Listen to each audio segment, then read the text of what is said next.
Staying informed on the latest in politics is important, but with a busy schedule, it can be tough to find time for the news. That's where Top News in 10 comes in. This 10-minute podcast created by The Daily Signal is designed to quickly catch you up on the day's top stories. Released every weekday at 5 p.m., it's perfect for fitting into your busy life, whether during your commute, running errands, or cooking dinner. Each episode covers the 3 biggest news items of the day and offers a quick rundown of smaller stories in a fast-paced news flash.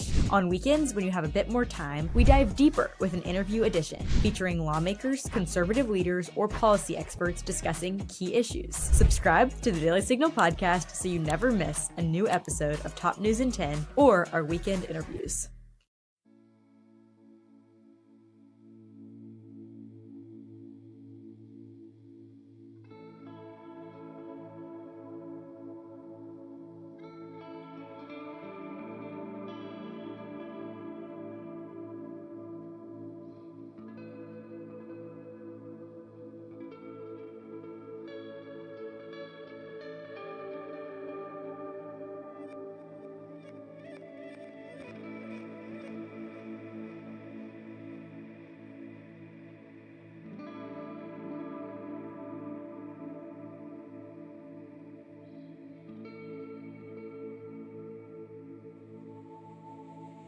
Tony Kinnett. Tony Kinnett. Tony Kinnett. Tony Kinnett. Tony Kinnett. Tony Kinnett. Tony Kinnett. Host of the Tony Kinnett cast.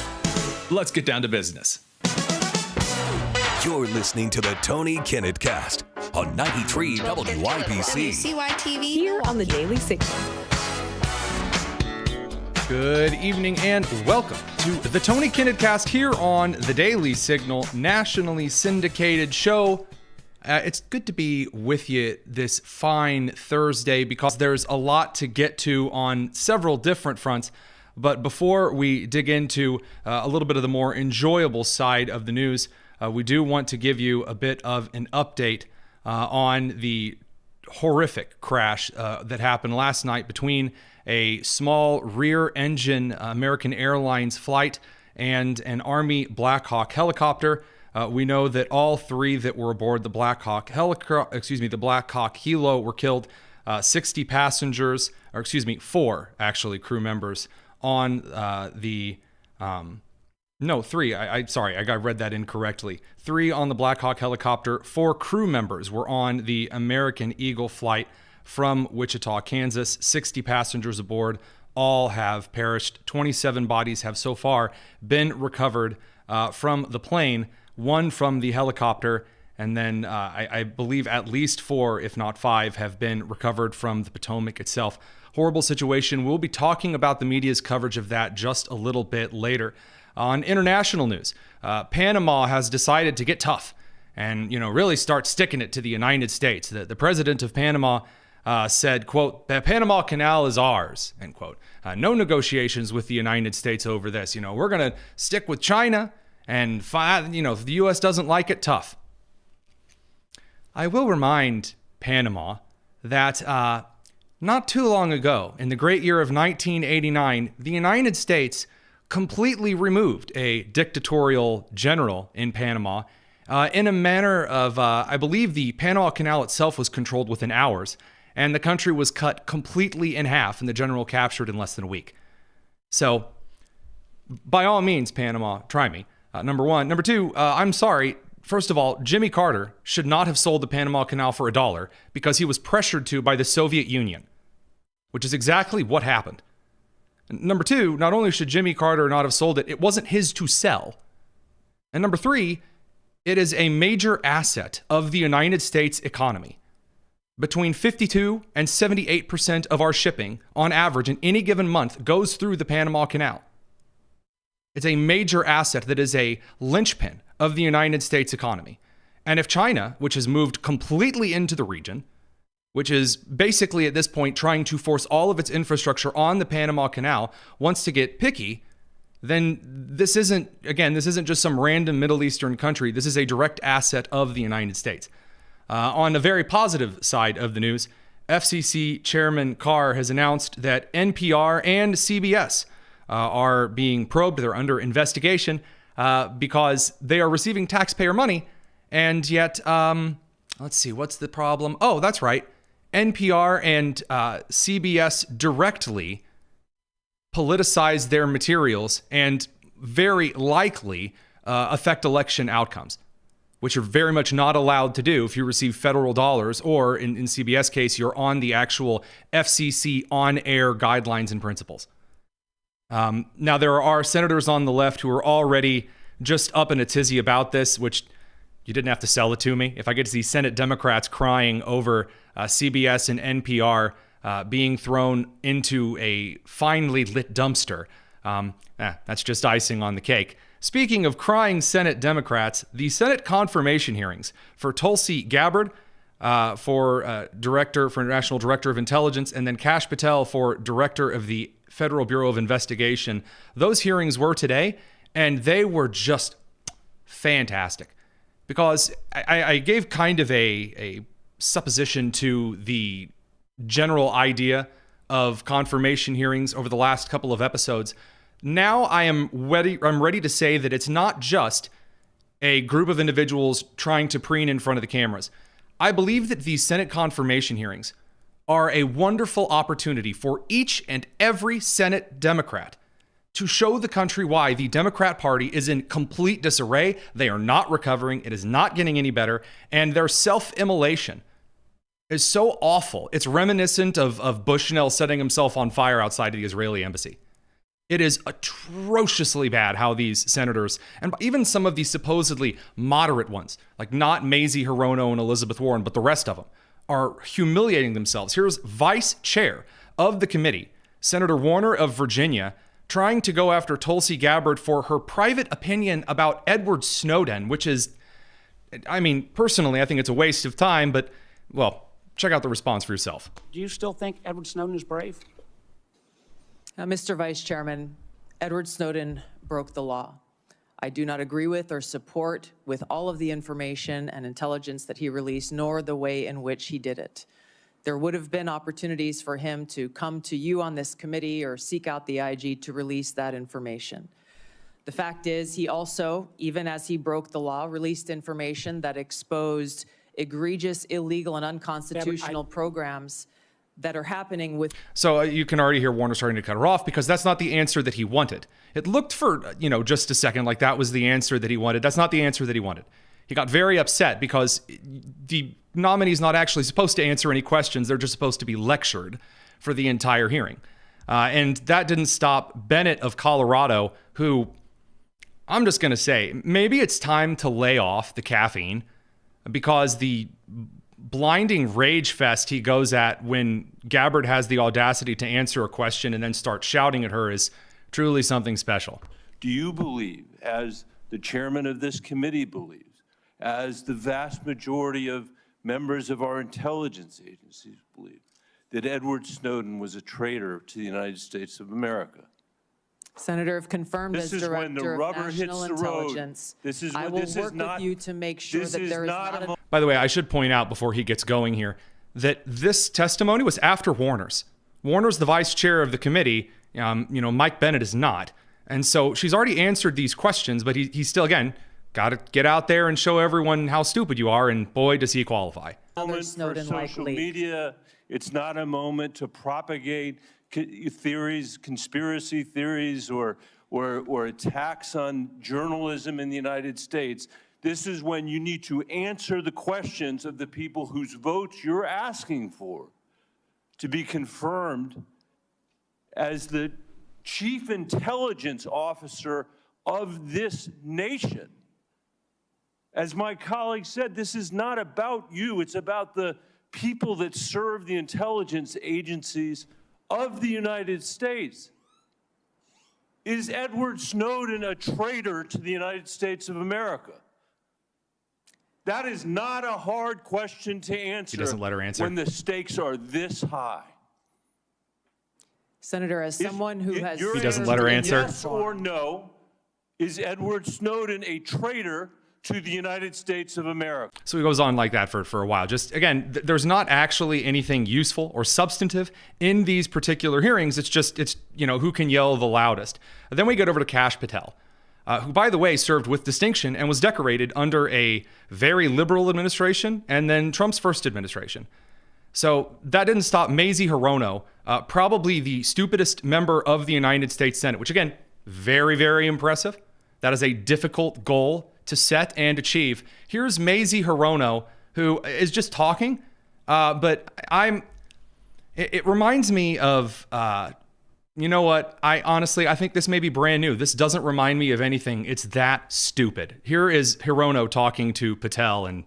Hear your answer, yes or no. Did you make money? I don't have those financial disclosures. This is my third and last time I'm going to ask you that question. You have that information. So you refuse to answer the question. I answered 1,300. You refuse to answer the question, and I'm just gonna ask. No answer, and yet you spread dangerous misinformation. I love that, by the way. Just bring them in and throw around a lot of insults. Again, I do not believe that that's helping the Democrats particularly, but hey, what are you going to do? Then just as the last here on the first segment, I do want to point out Senator Klobuchar, who has been trying to take other nominees to task about being prepared, and then Klobuchar basically gets clocked by Patel in a manner that I got to say is just fantastic. General statement and a mischaracterization of what I said. I encourage you to read the rest of the interview. This is why snippets of information are often misleading and detrimental to this committee's advice and consent process. If you consent, I would love to have 5 hours of questions, and then I could read the whole transcript. You've got 2 minutes. Wow. Hello, darkness, my old friend. I mean, that's what you get. When the games get returned to you, what goes around comes around. All right, those of you on the radio side of things, we'll catch you in a minute. Allison, send them to commercial. We're going to head to the live stream for a couple of minutes. All right, that brings us to some of the other special moments in time from the Patel hearing today.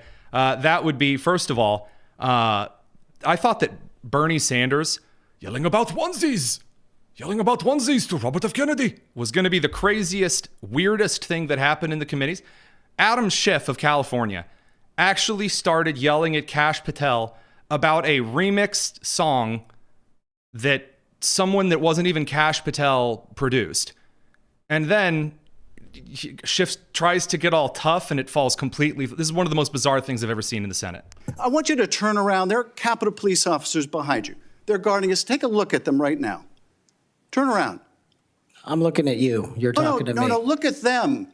I want you to look at them if you can, if you have the courage to look them in the eye, Mr. Patel, and tell them you're proud of what you did. So he's proud that he apparently, again, Patel, who is denied producing this apparent song by January 6th prisoners, Adam Schiff is very mad about it. And so Schiff is like, you look at those officers. And Patel's like, dude, you can't tell me what to do. And so then Schiff is going to go on, I doubled you all, dare ya. Tell them you're proud of what you did. Tell them you're proud that you raised money off of people that assaulted their colleagues, that pepper sprayed them, that beat them with poles. Tell them you're proud of what you did, Mr. Patel. They're right there. They're guarding you today. Tell them how proud you are. That's an abject lie, and you know it. I've never, ever accepted violence against law enforcement. I mean, that was literally all of the Patel hearing. The Democrat that was talking to him would just go off and say wild things. And then Patel would be like, are you okay? That's not true. I actually gave you this stuff to read. The biggest controversy, though, with Kash Patel centered around a testimony that Patel gave, and it was very strange. Senators kept trying to get Patel to give up a sealed testimony that, according to a couple of legal experts that I've been paying attention to today who know far more about this than I would, Patel doesn't have the authority to release. He's asked the DOJ to release them, but he can't release them. So here is Cory Booker, whose only achievements in life are crying and not knowing how many federal agency qualification groups we have as a senator on those committees. Here's Cory Booker trying to get Patel to break the law, I guess. I'll ask you again, what information did you provide to the grand jury? In this, we are in agreement, Senator. Get my grand jury testimony. I want it made public. I asked the Department of Justice to make it public, and they refused to do so. There is no legal bound against you telling us right now what you what you testified to. When I asked for my transcript to be released, the Sir, Department did of you or did you Justice- not commit a crime? Senator, I did not commit a crime. Then why won't you tell us what you testified to? Because it occurred over the course of 3 weeks. I don't have the ability to recall everything I testified to. And then he says, so I can give you the transcript, but it's sealed. I cannot legally give you the transcript. It's really just a magical time there. In the Senate confirmation hearings, though, the best moment is one that is not being widely reported. And it is when Senator Ted Cruz confirms with Kash Patel that Nancy Pelosi and Mayor Bowser of Washington, D.C. blatantly refused to send in the ready National Guard troops on the day of the January 6th riots, which is beyond a scandal. Here you go. On that day specifically, responding to preparing to mobilize and deploy the National Guard once we got the lawful request from the local governing authority, which was the mayor of D.C. and the Speaker of the House. Now, how many days in advance were you working to prepare the Department of Defense to help secure the Capitol on January 6th? Days in advance, Senator. We were in the Oval Office. On the Sergeant at Arms, yes, Senator, reports up there. Did Mayor Bowser, the Democrat-elected mayor in D.C., either request or allow National Guard assistance? She put in writing on the days leading up to January 6th a declination for National Guard additional support. That's a declination. That means no. So again, that's not really widely reported at the moment, but that is yet again a quietly shuffled away scandal that is absolutely terrible for this country. We'll be back in just a second. Don't go anywhere. It's the Tony Kinnett Cast.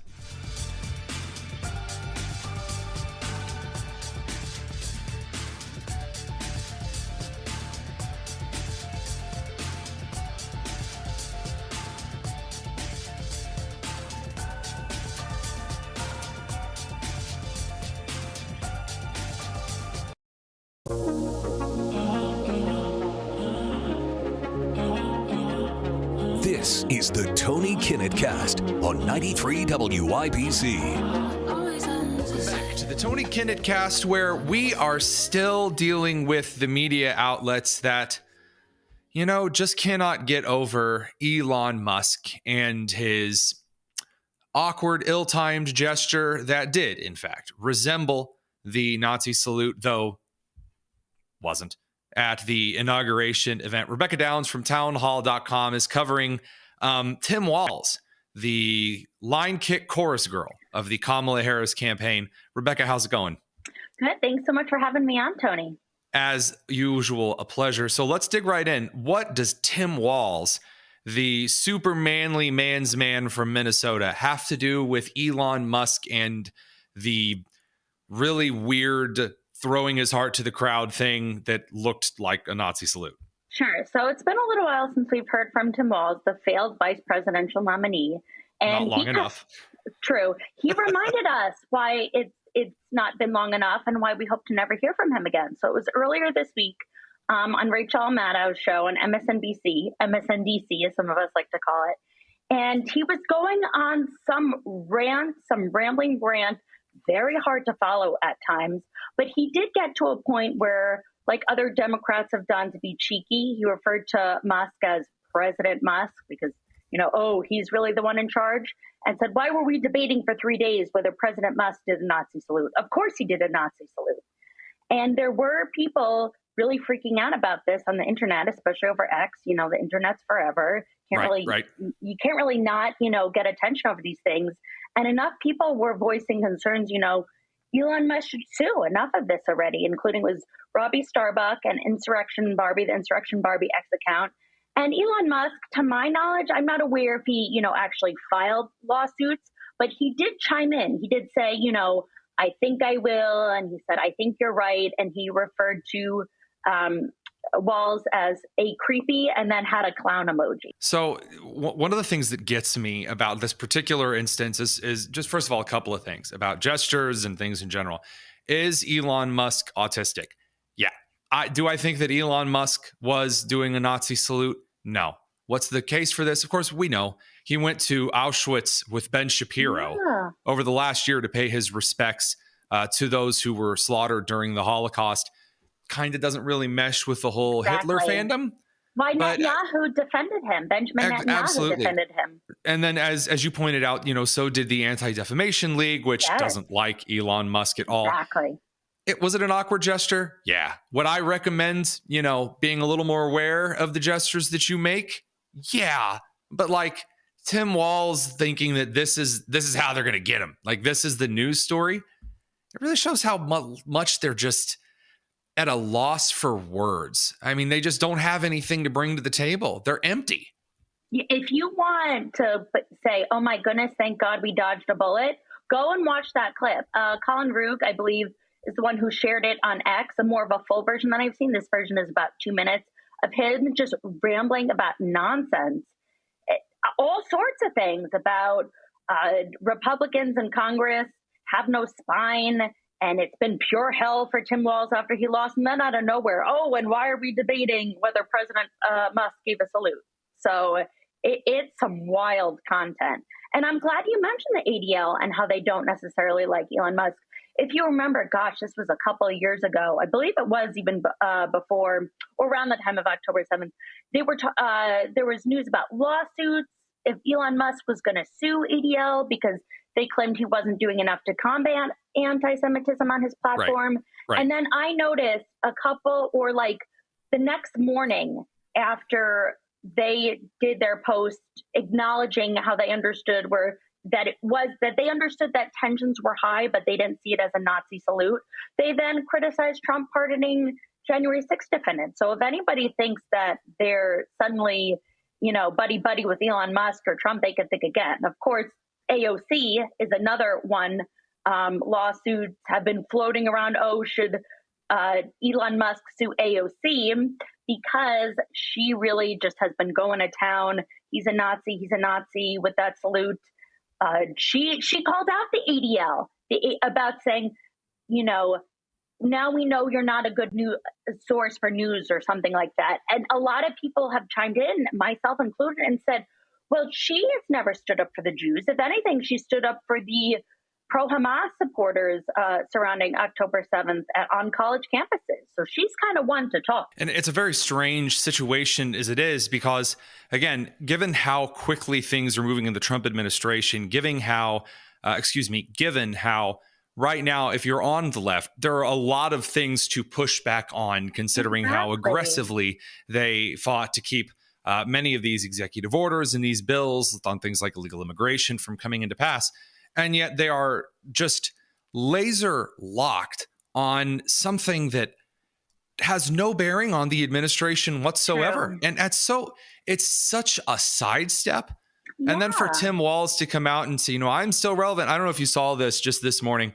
I wanted to make sure that I had it bookmarked because if it's true, this is going to be a wild 2028 so far. Oh, boy. The newest Democrat primary poll, this is from McLaughlin, right? Oh, I have to Harris, 33%, followed by Pete Buttigieg at 9%, Gavin Newsom at 7%, AOC at 6%, right? And then the most decent of the Democrat governors, Josh Shapiro, down at 3%, followed by Walz at 3%. And yes, from the great sports broadcasting perspective, Stephen A. Smith at 2%. I didn't say he was on there. I only saw what the a top bench. Wow. My gosh. Oh, man. So Harris and Walz again, baby. Let's go, please. Oh, my gosh. And I think, I'm sure you've seen how Quinnipiac had by 57-31%. The Americans have an unfavorable view of the Democratic Party. And you really have to wonder, will they learn for 2026 or even for 2028? It's because there's no vision, right? I mean, if you're actually, so one of the reasons that Trump was able to develop a decent rapport with a large base in the voter demographics across the board in this last election is because he painted a vision. He said, imagine a country where this crap isn't going on. And then he listed things that Americans were dealing with. And he said, this is what we're going to do instead. And, in Trump style, which I've really been interested in this idea lately is getting in front of the podium and saying, we're going to do this. And that's his method of pitching it to the American people for a reaction. And then later deciding what he's going to do that's a very strange way to do it, but it's effective. That's a vision. I mean, he's painting a vision and saying, we're going to go to Mars. And everyone's like, yeah, I mean, let's go to Mars. I mean, the Democrats aren't. Do you know Bernie Sanders isn't out here painting a vision? He's yelling about onesies. I mean, come on. How do people not realize that middle management instead of visionary leadership is something that Americans cast an extreme distinction between? And they're big on the gaslighting too. I know that's a bit separate from like what you're saying. Oh, no, about that's the Democratic perfect Party. pairing. If the lack of vision is the steak, then in this case, the gaslighting is the sauce, right? Yes, on that's what top they of have. it. That's because they don't have anything. And it's like, oh, hey, but doesn't this gaslighting make it look better? And it's like, I'm not a wine mom from, the suburbs. I actually think about what it is that I'm consuming. Exactly. Yeah. So it will be really, I don't like to get too cocky. And I think hubris is what prevented the red wave in 2022 that many people thought were going to come, myself included. I had to have some humble pie after that. But you do wonder if they are going to get their act together. Maybe not even for 2028. If we're going to look at hubris, and by the way, again, just because the Democrats are currently, running into brick walls doesn't mean that the Republicans are, all of the sudden going to, become superstar athletes. Exactly. That's true. No one snatches defeat from the jaws of victory like Republicans. Yeah. But at the time, this is a very simple resistance, to use the very cringy term that so many have clunged. Is it clinged? Clung. I think it's clung. Clung. They've clung to hashtag resist. I don't like that. But they've so desperately just grasped on to this like resistance idea that they're just young they're the rebels from Star Wars or whatever. And don't give them any ideas. They're not like. Did you watch a lot of cartoons as a kid? Some, yeah, enough. I did like the Rugrats. Love the Rugrats. Okay, gotcha. So there were some cartoons that just went on for so long that at some point you're like, you guys are just like regurgitating really old episodes. It's not good anymore. Yeah, I feel like the Marvel movies did that. So for those who they're still going. They're still going. How many times are you going to dig up Robert Downey Jr. to play a completely different character now? I know. I just, but the point that I'm making, aside from getting into, I can hear Stephen Kent, his ears turning red if we start talking about pop culture on the show. But the idea of constantly reviving this half-digested blob of a plot in which, the Republicans are Hitler and we're the brave resistance again and again. Guys, give it a rest. I mean, Fetterman is not a brilliant orator. He's not a visionary, but he's just not doing the garbage stuff like Walz and AOC and Warren and, the entire Senate. And I'm glad you brought up Fetterman.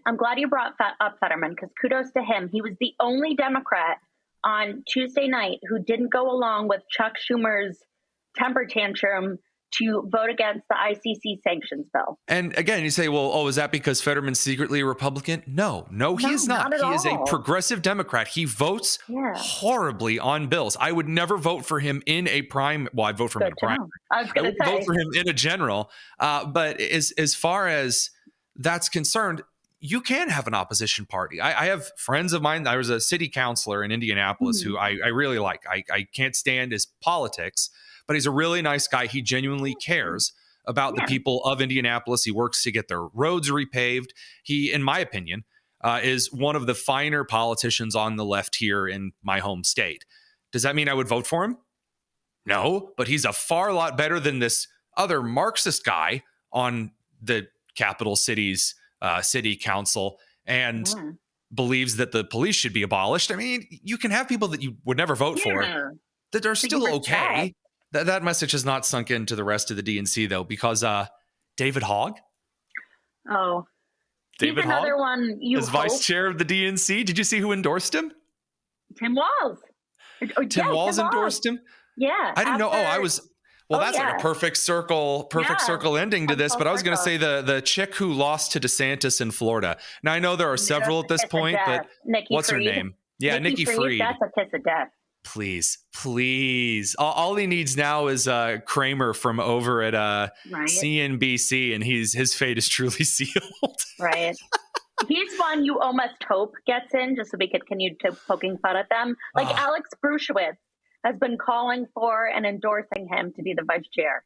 So I think it's really fun. There's a meme that I love, and I'll kind of close it on this of Timmy Turner from the Fairly Odd Parents. Yes. And he's kneeling at the bedside and he's praying and he's like, please, God, let this happen. It would be so freaking funny. Come on. I think God has a sense of humor.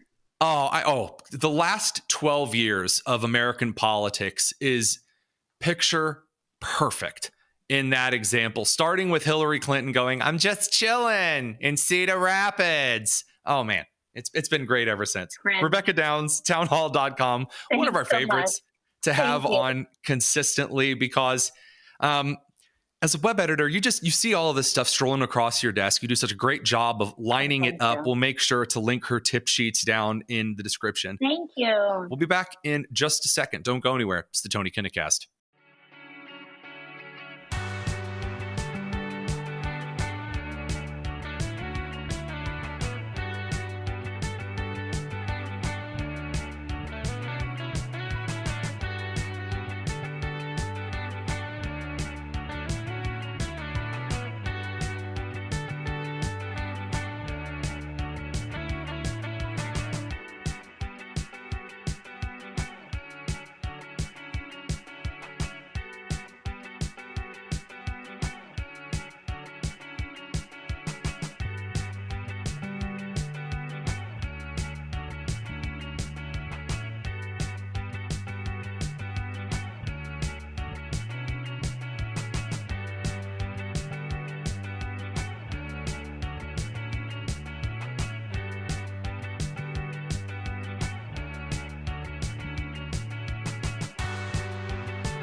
Awful tweets, the ones that no one ever deletes.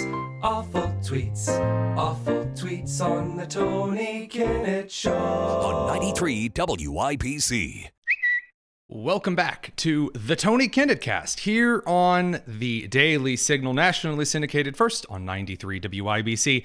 It's great to be joined by the one, the only Jerry Lopez at Indie Spanglish over on X. Jerry, how's it going, man? Man, busy with these confirmation hearings, but they've provided us a lot of entertainment value, so I've been in roast mode almost all week, and I'm ready to get after it. Well, let's dig right in. We've got a full slate this evening. We've got some videos we've got Instagram posts, we've got tweets, a little bit of blue sky. Awful Tweets works like this. You guys send us the worst social media posts you've ever seen, and we suffer live on air with you.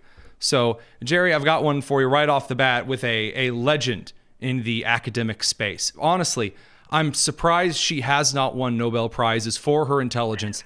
Alexandria Ocasio-Cortez. She tweets, and I quote, "Trump shut off Medicaid." I mean, it just doesn't get any better than that. Yeah, so that was her responding to like the portal being down, and I guess I can understand where she's coming from because I felt like Democrats shut down polling locations in Philadelphia when the election was going on. But she's a complete buffoon, like Donald Trump would have the. I work in IT. Donald Trump doesn't have the power to shut off Medicaid like that. Yeah, it doesn't work like that, I'm afraid. That memo that didn't even affect Medicaid, if you don't pay your website bill or that kind of a situation, doesn't shut down in 20 seconds. And also, aren't those things paid like annually? Anywho. Yeah, funny how that works. All right. Well, anyway, speaking of Trump's executive orders, Trump, again, has now stated that the federal position is either you are biologically male or biologically female. And some of the transgender individuals have something to say about how that has affected their passports. In case you're wondering what it's like being transgender under this new administration, I just got my new passport in the mail and they changed the gender to male because of Donald Trump. In case y'all want proof, there's my picture. I mean, First of all, sir, they changed it to male because you were born a boy, but now they know what I go through. I consider myself a trans billionaire, but every time I go to the bank, they say I have $150, and it just kind of sucks. So dealing in reality isn't always the funniest, but welcome to it. I have a confession that's going to scare the living tar out of producer Allison over on the radio board. I did not watch that one that was sent to us, and I was terrified she was going to drop some questionable words the FCC wouldn't like. So, excuse me, he would drop those words. So when he started screaming, totally caught off guard. Fantastic. Okay. Well, some people have put these things in words. Good job, I guess, instead of screaming. So Michelle says, for bleeping bleep's sake, Congress, impeach and remove the Russian-owned dictator who is violating the Constitution multiple times like a day. You're looking at a massive revolution if you don't do your bleeping jobs. The people have had enough already. Bleepity bleep bleep, grow a spine. What do you think of Michelle? Is she brave, revolutionary? Well, first of all, I can tell she's single. Second of all, like, to me, the crazy thing about this whole thing is I had to look at Michelle's profile bio, and she's exactly who you think she is, Tony. Let's see. So you read off that tweet, and now for our listeners, did you have these things listed in her bio? Fascism fighter, feminist, pro-choice, human and animal rights activist, LGBTQ ally, atheist, and defender of the disabled and the poor.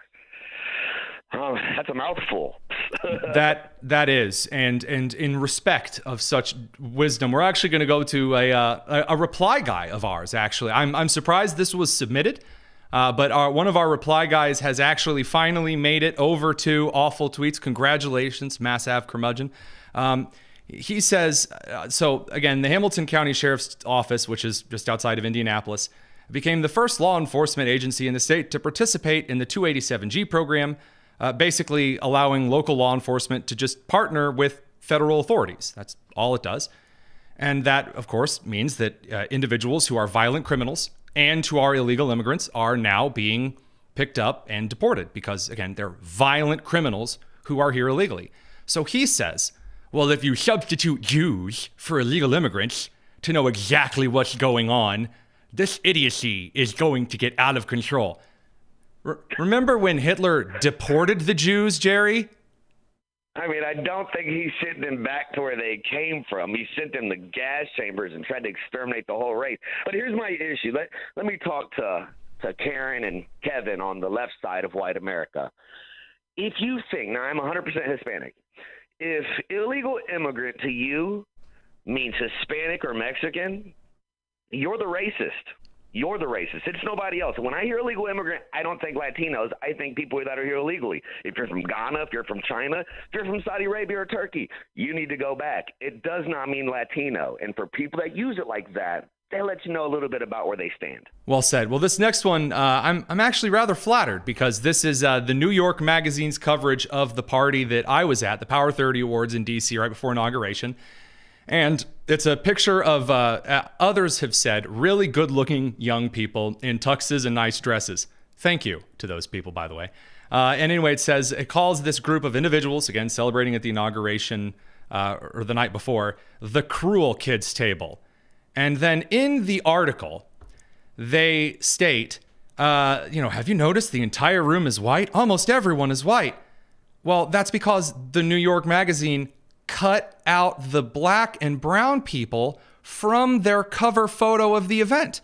I was there. It's literally the photo, and they've cropped in the sides to cut out the black and brown people. It was same photo. Really, really wild. This is the event that Taylor Lorenz came up and told me that she knew who I really was. And behind the two masks, I'm sure she was very, very brave. All right, up next here. This is from Aquila Hughes. She says, DEI only existed because white people were racist. They had the opportunity to hire based on merit, and they hired their unqualified white friends every time. That's not a racist thing to say at all. DEI isn't racism. It's the solution to historical racism. The only way to solve racism is through more racism, says the guy that's not involved in the racism. Like, this whole thing makes no sense to me. If you're setting a quote, I mean, correct me if I'm wrong. My family's from Cuba, so I don't understand this. This is the America I was sold. if you're doing anything based off of ethnicity or race, that's not allowed. Right? That's not allowed. It's supposed to be based on my own merit. So if you're saying, hey, Jerry, if you said, hey, we have you come on awful tweets because we had to find a Latino, doesn't that kind of take away from all my actual achievements? I mean, I'm just saying, of all of the Hispanic individuals that I could have found, you're certainly not the best looking. I love you anyway, though. That's what I'm saying. All right, this last one is a video, and it is a former Wish TV reporter out of Indianapolis who has a bold prediction, so strong in brilliant intelligence. I'm predicting right now that Trumpers will be doing the Hitler salute. And here's why. Elon Musk doing it twice was a complete litmus test to see how they would respond. Then when he turned to joking about it online, which is absolutely disgusting, instead of saying something like, oh my gosh, I would have never meant to do that, I'm so sorry, he's making light of it, which I predict will continue to happen at the rallies. It will be made light of, it will be a joke. This is a week ago, like everyone has already moved on from this. I really do enjoy he didn't even admit that he did it and beg for my forgiveness. How dare he? Yeah, how dare you not say you're sorry for something you didn't even do? Stellar. I mean, listen, this whole thing's ridiculous, but isn't it coincidental that the side that supposedly is now throwing up Hitler symbols and hand signs is the one that's actually backing Israel? I just such Nazi Third Reichieism. I know. Fantastic. All right, tell you what, we've got about no time left for now, but I am excited to see the junk that is sent our way in the coming weeks because we move from the confirmation hearings to some of the laws getting passed, man. It's going to be fun. Thanks, Jerry. Yep. We'll be back in just a second. Don't go anywhere. It is the Tony Kinnett Cast here on the Daily Signal. 4 years of constant crisis, wide open borders, deadly fentanyl, violent crime, crippling inflation, war in Israel, war in Ukraine, China rising. There's no time to waste on Washington games. We must fight. Americans elected President Donald J. Trump to stand in the breach. He's already hard at work. If we're going to fight and win, we've got work to do. Confirm Trump's cabinet now. I'm Bradley Devlin, politics editor of the Daily Signal. I want to invite you to tune into my new show, The Signal Sit Down. For far too long, your political leaders have not represented you in Washington, D.C. Instead, they've chosen to represent themselves, their friends, and powerful interests. On The Signal Sit Down, we'll expose how the sausage really gets made in Washington, D.C. with guests who have experience on the inside. Past guests include Senator Ron Johnson, Congressman Andy Harris, Senator Rick Scott, and Congressman Riley Moore. So check out the Daily Signal's newest show, The Signal Sit Down, on YouTube, or listen to the audio version on Apple Podcasts, Spotify, or wherever you listen to your podcasts. I'll see you there. Subscribe to get the news the legacy media won't tell you and only the Daily Signal can bring to you.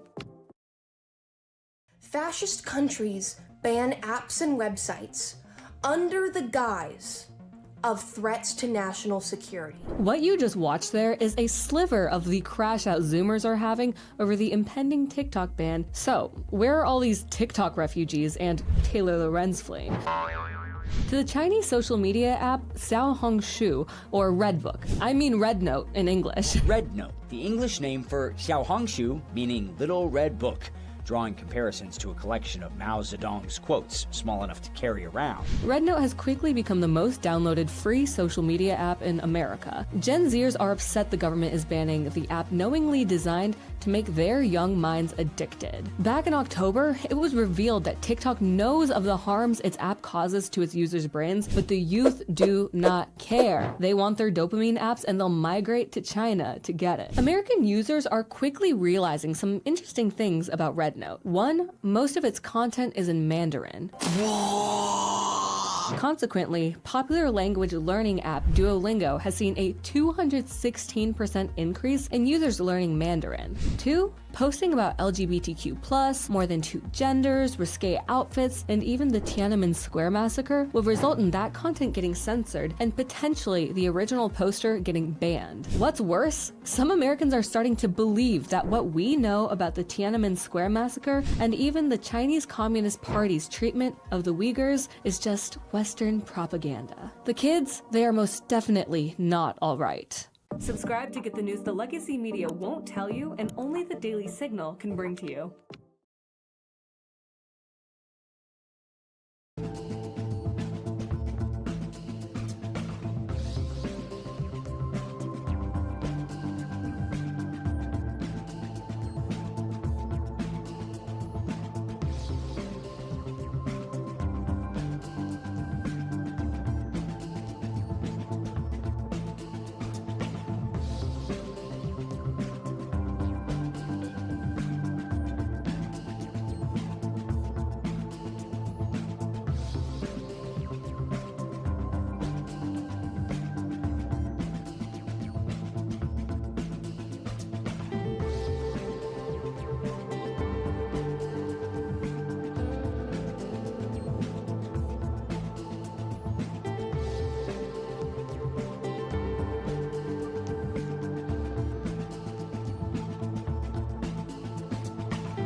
It's the Tony Kinnett Cast on 93 WIPC. Welcome back to the Tony Kinnett Cast here on the Daily Signal. A couple of closing thoughts here that really center on the reaction to the horrible tragedy, the accident between the American Airlines rear jet flight as colliding with the Army Black Hawk. Right after this happened and the news was breaking, the Daily Signal's president, Rob Bluey, sent a notification to the team. And those of us that are on standby, which is a rotating group of people and me, because God knows I never sleep. And we all started monitoring the situation, which means two things. Number one, it means actually looking at the information that's coming out, trying to amplify that which is true and can be verified, and then keeping an eye on how individuals in the space adjacent to us talk about it, because this is a great window into people doing extra stupid things, not out of joy, but out of accountability. So the leftist pundits immediately after this accident occurred came out of the woodwork to say some of the most egregious, horrible, and terrible things, of course, starting out on X, on Blue Sky, on social media in general. Guys like Aaron Rupar, who I can only describe as a guy whose hairline receded with his brain cells, made the case that he said headlines from a week ago, as an incident near Ronald Reagan DCA appears to be the deadliest aviation disaster in the United States since 9/11. And then he says Trump guts key aviation safety committee, fires head of the TSA and the Coast Guard. So I don't know if you're aware of this, but the TSA and the Coast Guard have nothing to do with traffic control in the area. In fact, the last group that set up policies that had been enacted on the FAA, on traffic control centers, were in fact members of the Biden administration who were rejecting individuals of certain skin colors from applying to work at the FAA. Trump's policies, any changes Trump's made, have not taken effect yet. Everyone who has this idea, as AOC did, we talked about earlier, that as soon as Trump signs an order, like presto, all of the websites shut down. And then, Trump says we're going to change how equity hiring policies work. Bam, 58,000 people fired. That's not how that works. And every time you see one of these people make that kind of a mistake, it just gets worse and worse and worse. By the way, this wasn't just relegated to the far left-leaning pundits. The goobers over on CNN, both on social media and then on air, started making this about Trump and saying that it's Trump's fault that this horrible tragedy, literally just an airplane and a helicopter colliding, that somehow that's his fault. Mary, I have one more question for you. Look, it's January 29th. We are just 9 days out from a presidential transition, an administrative transition. The FAA administrator resigned at the end of the Biden administration. So there is no permanent confirmed FAA administrator right now. This is going to be a time when there's going to be a lot of public communication. It's so disgusting to throw that anyway. But as much as I would enjoy dunking on those who are complete idiots, that's common in every disaster. Then came the really horrible practice of reporting. So an individual from WUSA 9 in Washington, D.C., one of their anchors by the name of Larry Miller, went up to individuals waiting to see if their relatives, if anyone, survived the crash. Literally people in the worst moment of their life waiting to see if there are any survivors. And scalping reporters, or vultures, as they're colloquially called, started going up and badgering and bothering people to ask them, oh, hey, why are you here? Like there's a husband who's waiting to see if his wife made it out of the plane alive, hoping they were going to pick her up out of the river. This guy, Larry Miller, walks up and well, take a look. I'm just praying that somebody's pulling her out of the river right now as we speak. That's all I can pray for. I'm just praying to God. When was the last time you spoke with her? She texted me that they were landing in 20 minutes. Can you show us the text message that you got from her? Can you show us the text messages? What? Okay. I've been on disaster scenes and disaster reporting. I have been right there after horrible moments, and my job while I was there in that moment has been for media. I'm supposed to cover the event. Here are the things that I do in those events. And my videographer, Tim Kinnett, who's usually on assignment with me, can verify how I act. First of all, I don't want to go up and bother people when they're dealing with things. I didn't want to in Maui when it was my investigative job to do, because the last thing that some people need when they're dealing with horrible moments of fear and anxiety and tragedy is some reporter butting in and going, hey, can I ask you a couple of questions? That's disgusting. Then to try and fact check the guy, to verify his story as though the man in Reagan Airport standing there staring at the window and crying is like faking it to get on a regional affiliate news program? It's disgusting. And then he bragged about it on X later. Oh, I talked to this guy who said this, and we checked his phone, we looked for texts and all this stuff. He has since deleted the tweet. You really do not hate the media enough. Journalists who believe that they are entitled to butt in on people's lives and treat them as props, as just things to step on to get their story out and get attention, is one of the most disgusting facets of the 21st century. It is one of the reasons that I'm proud to work at the Daily Signal, because if I ever tried to pull that, I would be canned immediately. If I ever tried to pull that on any of the stations I'm on, I'd be canned immediately. We will be back next week for a little bit more of the Tony Kinnett cast. For those on the radio, we'll be back in the live stream for some bonus tonus in just a second.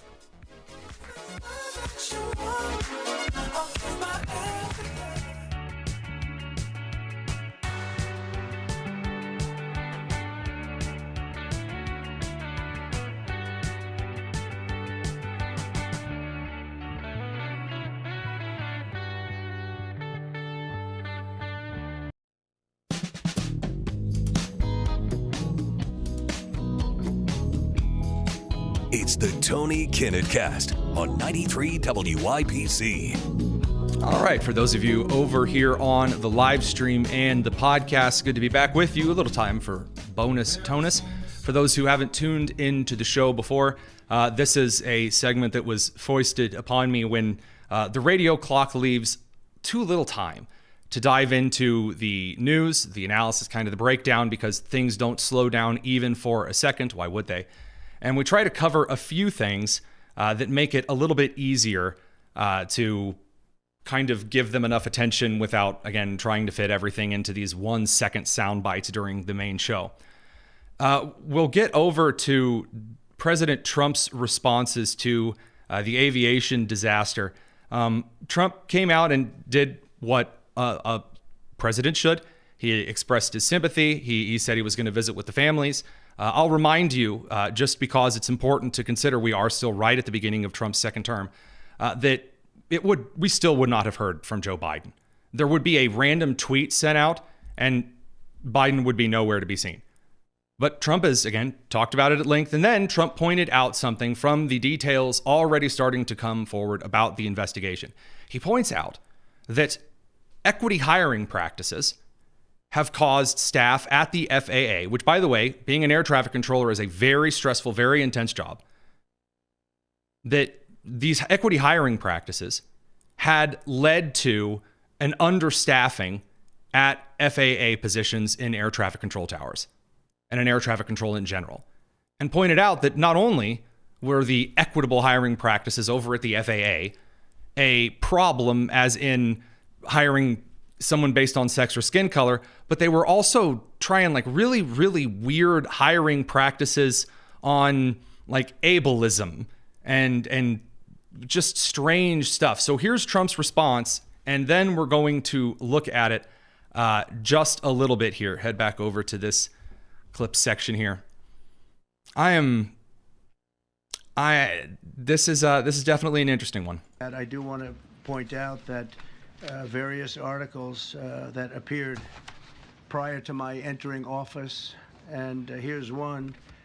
The FAA's diversity push includes focus on hiring people with severe intellectual and psychiatric disabilities. That is amazing. And then it says FAA says people with severe disabilities are most underrepresented segment of the workforce, and they want them in, and they want them, they can be air traffic controllers. I don't think so. This was in January 14th, so that was a week before I entered office. They put a big push to put diversity into the FAA's program. And there you go. And a lot of people in the media immediately flipped out. And so we started getting questions like, do you think really that the hiring practices of the last couple of years might have played a role in this? And Trump's like, yeah. And they're like, well, why would you? How would you say? Why? How could you? How could you? Why could you? How could you? And Trump says, because I have common sense. And by the way, Trump is correct. And again, a lot of the times when Trump comes out and makes a certain case, the analysis pundits over on social media immediately go into overdrive and start suggesting that, well, actually, Trump is clearly dog whistling to, he's talking about like people who are black and people who are women and non-binary gay furries from Cleveland and like all this other nonsense that's usually shoved out to try to interpret what was said. And as usually comes out, from the actual FAA's website documents that have been downloaded from current job listings for an air traffic controller. So again, it made it sound, in Trump's statement, it kind of sounded like Trump was saying the FAA is hiring people who are, psychiatrically disturbed, who have, intellectual delays, etc. And because of that, Trump is then saying that is affecting air traffic controllers.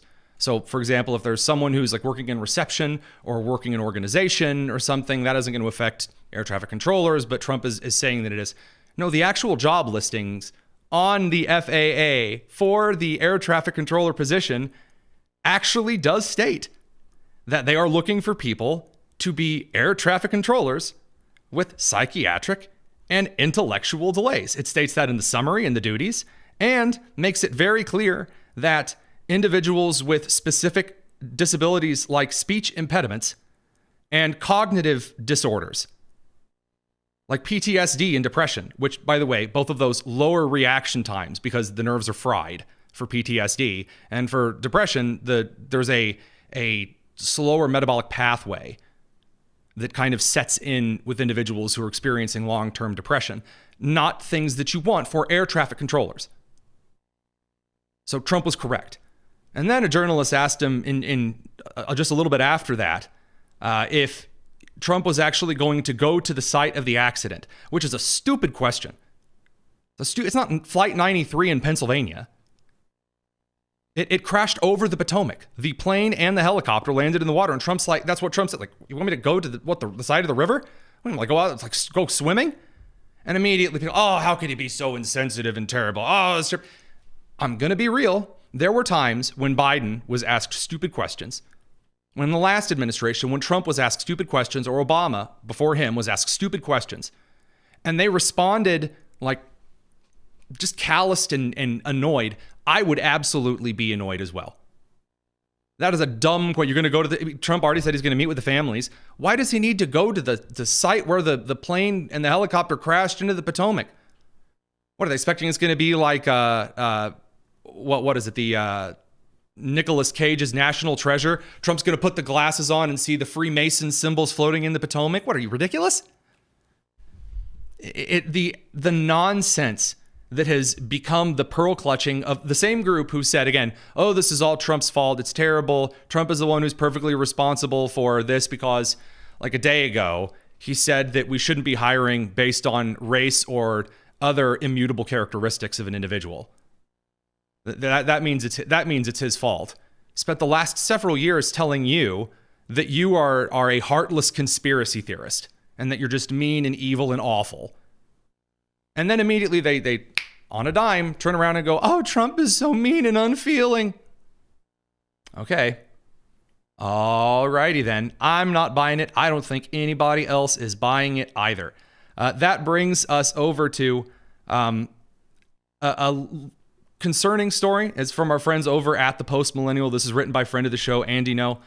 On Inauguration Day, a U.S. Border Patrol officer was shot near the Canadian border in Vermont. And a now deceased foreign national, this story just got like no coverage. But a week later, a 21-year-old Washington woman was charged over the incident. There's been very, very little reported about her or her deceased accomplice, a deceased accomplice, a German guy. So according to this report from the Post Millennial, these two individuals are active and aggressively transgender militants. So when I say aggressively transgender militants, social media all over from this group who has dedicated themselves to taking radical, insane action for what they consider to be protesting trans rights, but actually has resulted in serious acts of violence and terrorism. There are, in fact, a string of murders, again, according to this report by Andy No, where he actually cites the court documents showing that there are individuals who are part of this trans cult around the world, this specific trans cult. Not individuals who are struggling with gender dysphoria and who claim to be trans, but like aren't part of this group. I'm talking about a specific group of people that are basically committing strange acts of violence around the globe, and especially in the United States. There is a very unhinged, unstable group of people over on the far left who, after having been told for close to a decade now that the right in the United States are actually a bunch of secret Nazi white supremacists who are going to come in and put y'all back in chains, as has been said from the presidential race platforms before, and that, oh man, they're an extreme threat to the country and to democracy and everything is going to end, and oh man, they're going to round kids up just like the Jews, and all of this insanity.